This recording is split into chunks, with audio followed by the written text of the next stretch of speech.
Հոկտեմբերի 16-ն աշխարհում նշվում է որպես ծննդի համաշխարհային օր։ Նույն օրը հրապարակված միավորված ազգերի կազմակերպության հաշվետվությունն ոչ մի ուրախալի տեղեկություն չէր պարունակում։ Համաշխարհային սովի մակարդակը շարունակում է աճել։ Հնդկաստանում երեխաները փորփրում են աղբակույտերը սնունդ գտնելու ակնկալիքով։ Այս եթովպացի երեխան տառապում է թերսնումից եւ նրա կյանքն ահռելի վտանգի տակ է։ Նման իրողությունները եւս մեկ անգամ ի ցույց են դնում աշխարհում օրեցօր աճող սովի խնդիրը։ Համաձայն ՄԱԿ-ի տվյալների այսօր աշխարհում ավելի քան 1 միլիարդ թերսնված մարդ կա։ Ի համեմատություն անցյալ տարվա այս ցուցանիշը աճել է 105 միլիոնով, ինչը նշանակում է, որ յուրաքանչյուր 6-րդ մարդ այսօր անկողին է մտնում սոված։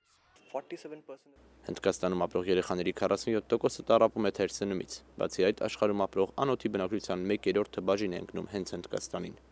Ուսումնասիրությունները վկայում են, որ Ասիայի եւ Խաղաղօվկիանոսյան տարածաշրջանի ամենաստվար բնակչությունն ունեցող այս շրջանը ամենաշատ թվով սովահարների է ապաստանում՝ 642 միլիոն մարդ։ Սրան հաջորդում է Ենթասահարային Աֆրիկան 265 միլիոն սովահար բնակչությամբ։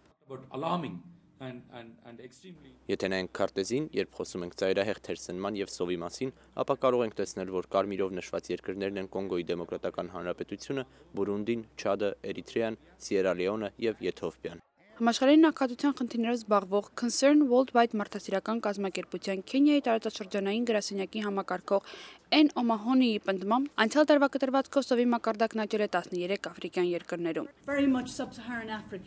Հենց Ենթասահարային Աֆրիկայում են գտնվում այն երկրները, որոնք առավել շատ կարիք ունեն միջամտության, աջակցության եւ բարեփոխումների։